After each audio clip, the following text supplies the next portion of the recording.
Hello everyone. We're going to give this a second to make sure we are live. We are indeed live, which is great because there we are. Hello. Hi everyone. So happy to see you all here today. My name is Brittany. I am your jargon expert and the CEO of Lee & Minton Virtual Assistants.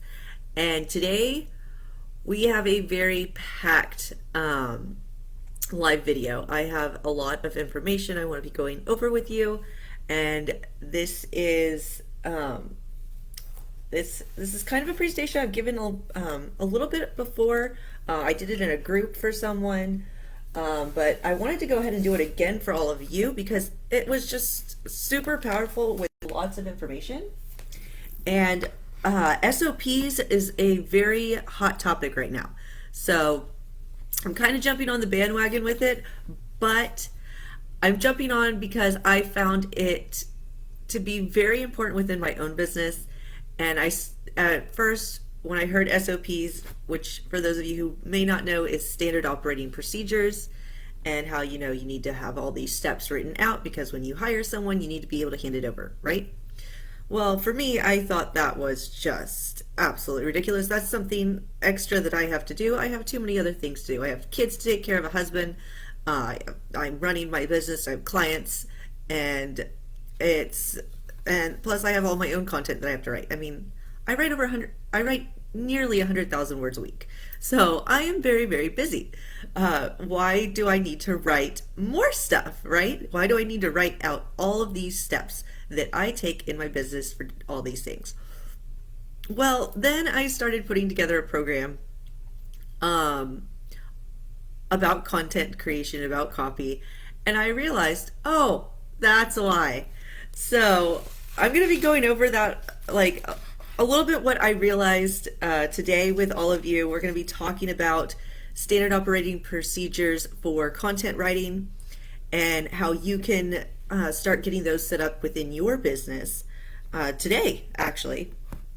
So I was able to break it down to a 5-step system that I utilize within my own business, both for assisting my clients to writing content for them, as well as for writing content in my own business. So we're going to just jump right in because there's so much information here. Step 1, make sure you have the following questions answered in your business. And I'm going to go over those questions for you. I might even, actually, I think I have, in fact, I know I have a PDF that goes along with this. So I'll be sharing that later too. I kind of forgot that I made that. So I'll share that later here in the group. If you are watching live, you are in the group focused on content creation. Please, if you know anybody who is interested in this topic on content writing SOPs, invite them in, tag them in this video, because this is going to be chock full of information. Okay? So, first things first, we are going to be talking about step 1, which is the questions you must have answered in your business. Now, everybody talks about how you need to know who is your audience. That's obviously question number 1. You need to know who your audience is. You also need to know what problem you solve for them. And this is probably the most important question that you're going to answer, because so many people, they focus on the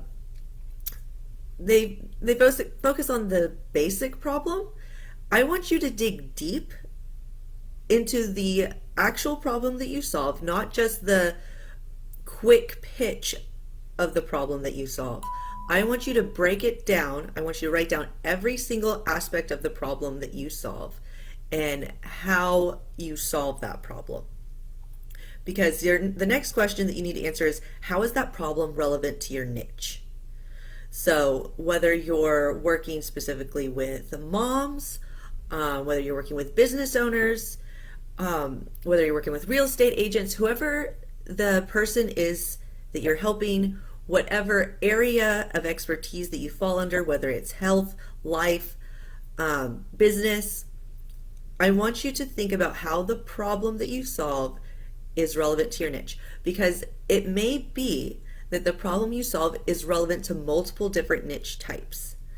But I want you to focus in on the particular niche that you really enjoy helping, the types of people that you like to work with, because it all flows together, and having a deep understanding of this is going to really help you in writing your content. All right, so the next question is, what are your business goals? Now, you may not think your business goals should really have an effect on your content, but it does. Your goals for yourself and your business have a lot to do with the content that you write. For example, it helps you determine where your boundaries are. It helps you know how many client coaching calls that you have available, how many calls you want to get on, whether they're free calls or paid calls. Understanding what your business goals are is going to help you writing your content. It's going to help you lay out those boundaries, which is another question that we're going to get into in just a moment. But it's going to help you with developing your content and creating a layout and a system for getting those numbers in and putting those numbers together. So the next question is, what is your offer? Yes, you need to know what your offer is. You need to break it down, and going back to the questions that we've already covered, though, how is that problem relevant to your niche, and what problem do you solve? Those are really going to help you in developing what that offer is. So you need to know what your offer is. You need to be able to break it down, and you also need to relate it back to the problem that you solve and how that problem is relevant to your niche. Okay? So the next question is, and I've talked about this question before, but I love this question because it really helps you in developing those value posts that people talk about, how giving value to your audience and preparing them to buy from you and building up that relationship that you need to build with them. So next question is, what does your audience need to know or have before they can buy from you? So you need to really be thinking about that journey that your audience or your future clients are going on. Where are they right now? And how can you help them move along faster to get to that point where they are ready to buy from you? So say, for example, you work with those who are already making 2 to 5K a month in their business, right? So there are people out there who aren't making 2 to 5K yet. So maybe some of the value that you give in your business is to help those people who are stuck at 0 or 1K to get to that 2 to 5K mark, right? You want to prepare them to get them to where they need to be before they can work with you, right? So how do you solve your client's problem? Now, we already talked about what the problem is and how it's relevant to your niche, but you also need to think exactly how you solve your client's problem. And this goes back into what is your offer as well. But when you think about the problem that you solve and how you solve it, I want you to think about all the little things that go into play, all the little things that you help people with to be able to solve their problem, because everybody's different and everybody's going to go through a slightly different path with you to get to where they ultimately need to be. And I want you to think about all of those things, and I want you to write them down, because that is also going to help you in developing the content you need to promote your services, promote your offers, and educate your audience on why you are the best person to solve their problem. So I also want you to think about what journey, or write down what journey must your client take to work with you. So we've already talked about what your client needs to know or have before they can work with you. But I also want you to look at what journey your client is going to be going on in order to work with you. So what path do they go through? Are they coming in? Where are they coming in from? Where are they going first? And exactly what's happening in the process before they decide, oh, yeah, she's the person or he's the person that I want to hire to do this job, right? So I want you to think about that. I also want you to think about the mental and emotional journey, though, too, because a lot of what we're doing in sales these days, excuse me, I'm gonna take a drink. Oh.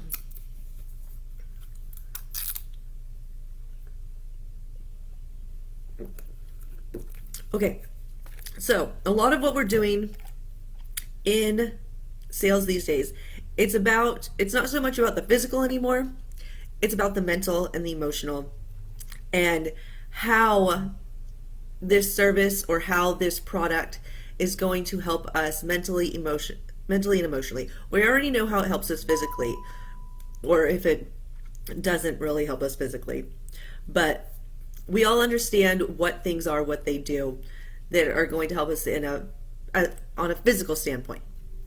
What we are currently seeking to understand and what is currently pushing our buying is how things are going to help us from a mental standpoint. Even if it doesn't actually help us on a mental standpoint, but we believe it does. We feel like it's going to affect us and help us feel better, be better, do better, all of those great things. So when you're preparing your content, I want you to think about the journey that your client has to take to work with you. I also want you to think about the journey your client must follow once they begin working with you, though. What mental and emotional journey are you taking them on once they start working with you? And also, what is the actual physical journey as well?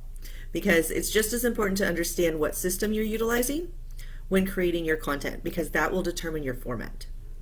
So I want you to think both about the physical journey, i.e. like where they go through Facebook to a landing page, to email, to a call, or whatever the case may be for you and your business. But I also want you to think about the mental and emotional journey that they're also taking, because that is going to also be very important. And you want to be able to walk them through that as well.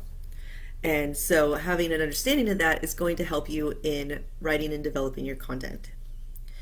Now, the next thing I want you to think about is, what are your business boundaries? This, you may not think this is important for writing your content, but it is, because when you set and develop boundaries in your content from the beginning, it will really help you to pull them through and maintain them once your client is there with you and has signed up already. So I want you to think about your business boundaries. And then I also want you to think about, what are your business values?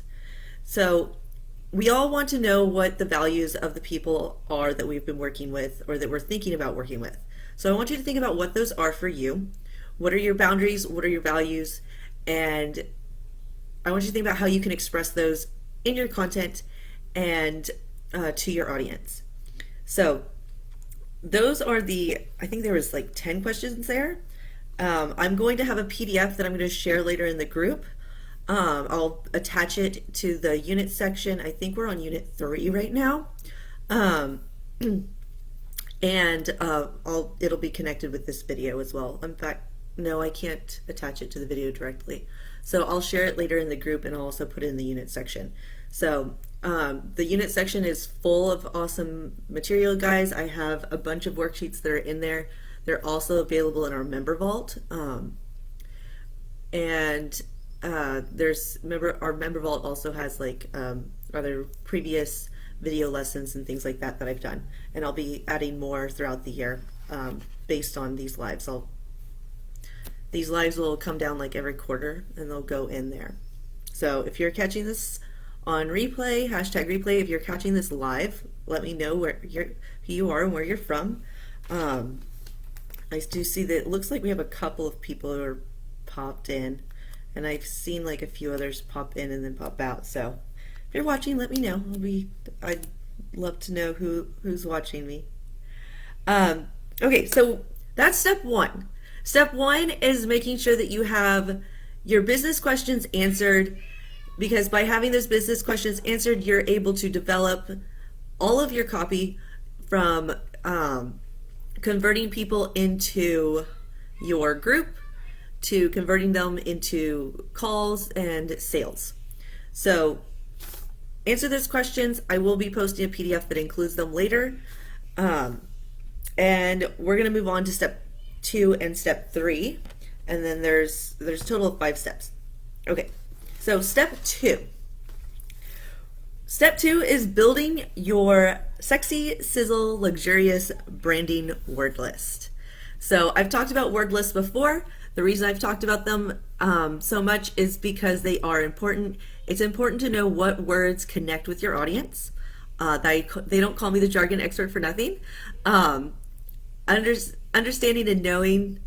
Oh, hey, Robin. I look forward to. We're going to see each other later. We have a mastermind later, so yay! I'm glad you're here.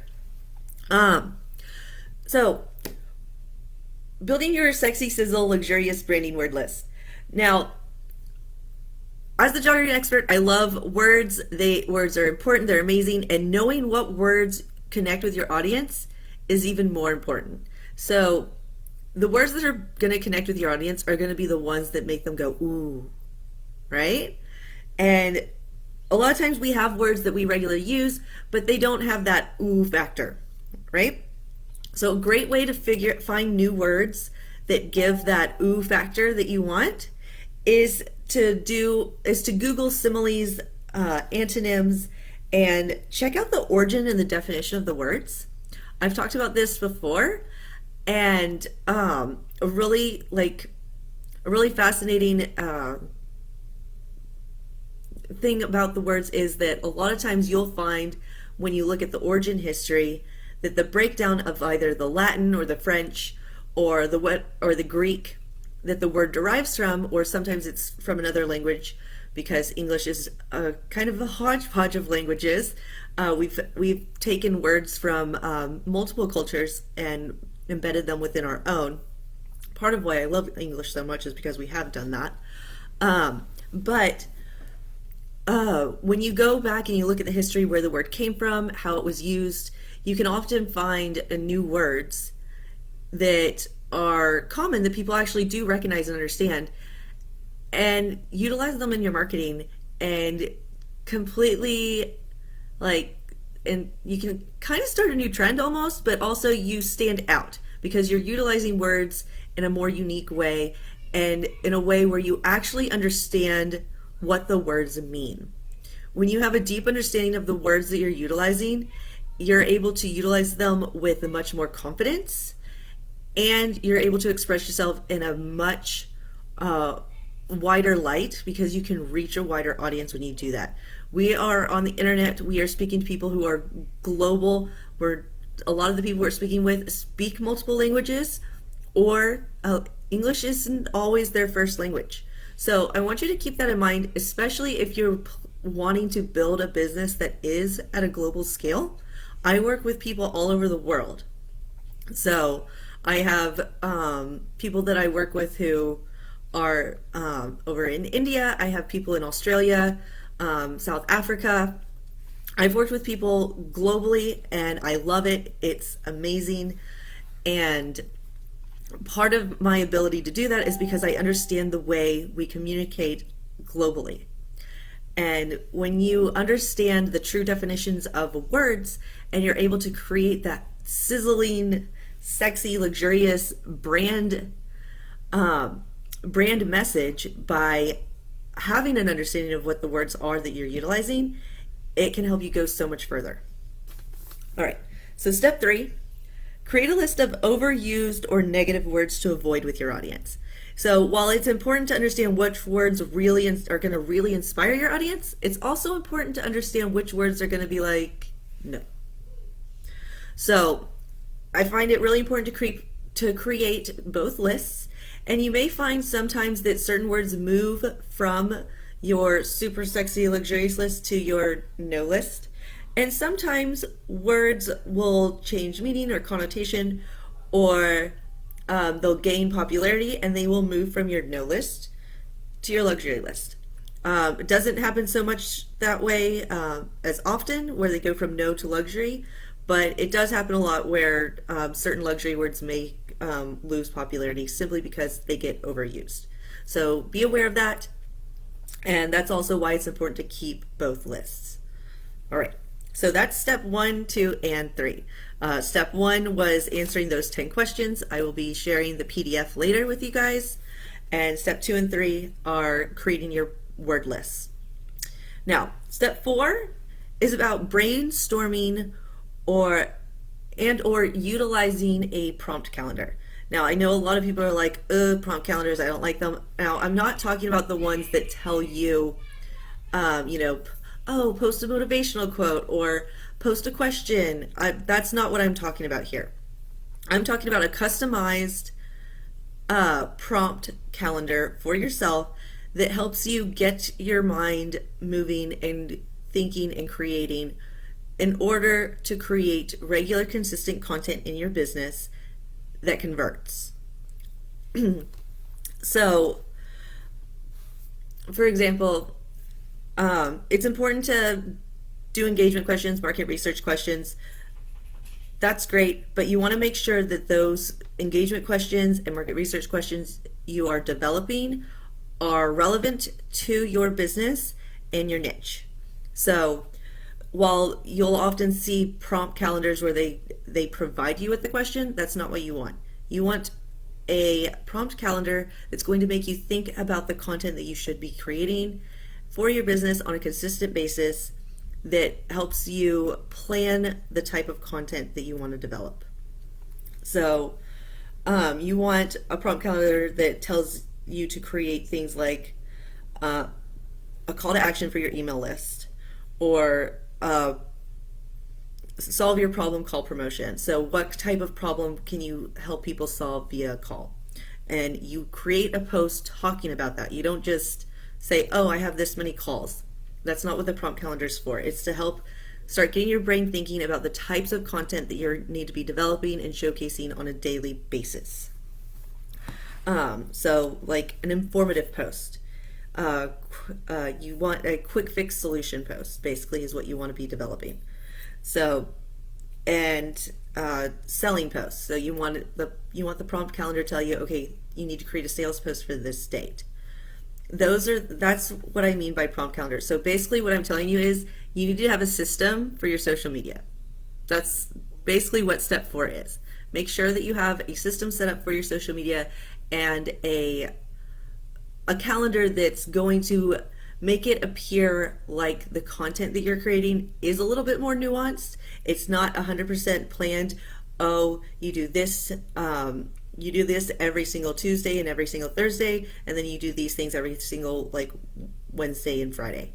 That's not what you want. You want a calendar that's going to make it look like everything is fresh and it's not the same every day, but at the same time does follow a standardized system that is going to keep your feed moving and maintaining interest and giving that value that you need in order to pull new audience members in, as well as pull followers through to becoming clients. You want to have that nice even balance. All right, so step 5, find a way to hold yourself accountable. So we all need accountability, because while it's all well and good to have this list, have these questions answered, have this calendar, and maybe even have content created, we also need to post it.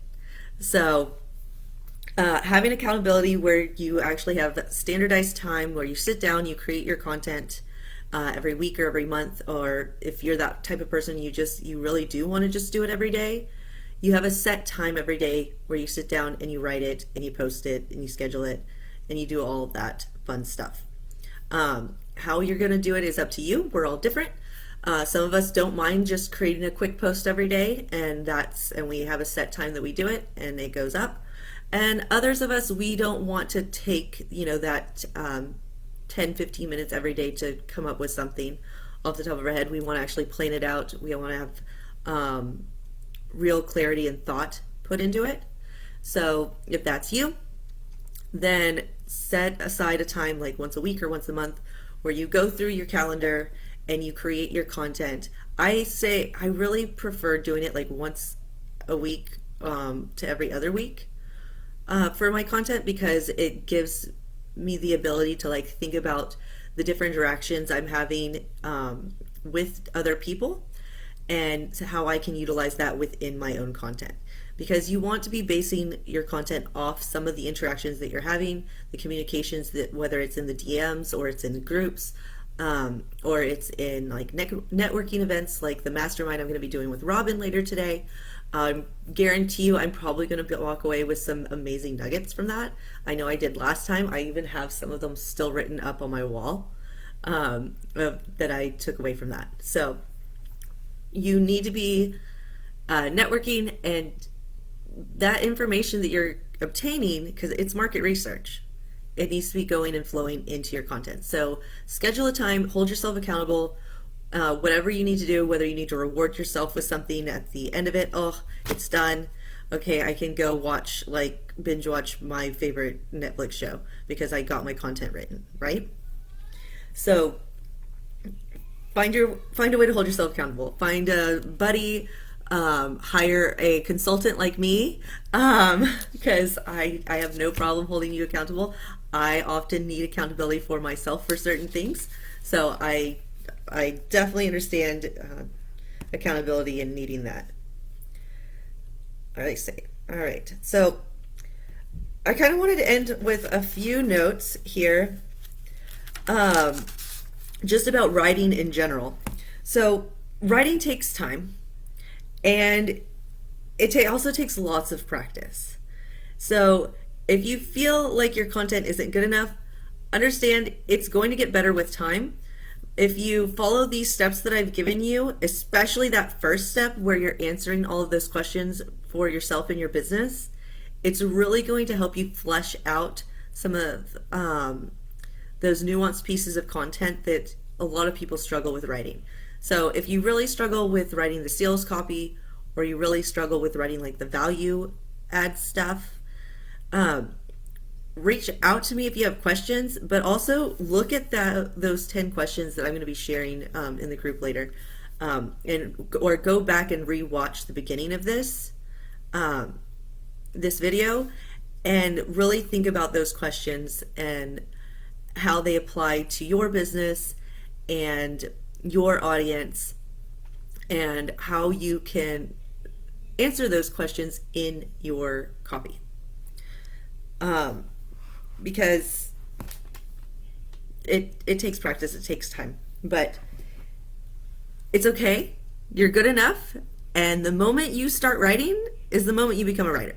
So we've all basically been writing since grade school, which means we're all already writers. And while this online space is new and we have not been taught, we were not taught in school how to write for the online space, there are different nuances and new things to do with formatting. There's so much information out there about formatting. I've done a few things on formatting here in the group. I will be doing more things about formatting later on here in the group. But the biggest thing to remember is when it comes to writing content, it's about the mindset. When you have a positive mindset about your business and about your ability to write, the content you create is going to be so much better. So I want you to take these steps, these general SOPs, standard operating procedures of having those questions answered and having those lists created, having that prompt calendar put together so that you have a starting point of where to write your content, as well as accountability. Make sure that you're setting up to write at the same time every week or every month or every day. If you feel better writing just every day, that's fine too. But have a standardized time where you sit down, where you feel comfortable, where your mind's able to move and do its creative thing. Whatever you need to do for that. A lot of people like to listen to music. Some people, It's telling me it's time to go make lunch. But some people like to listen to music, some people like silence. Whatever is going to make you feel good and put you in that creative mind, sit down and do it. Anyway, that's the end of my spiel. And yeah, that's it. That covers all of it. And if you have any questions, please put them in the comments, especially if you're catching this on replay. And if you want accountability, or if you want someone to look at your content, or if you want help putting together a calendar, reach out to me, let me know, and we can talk about that. Anyway, I love you guys. Bye.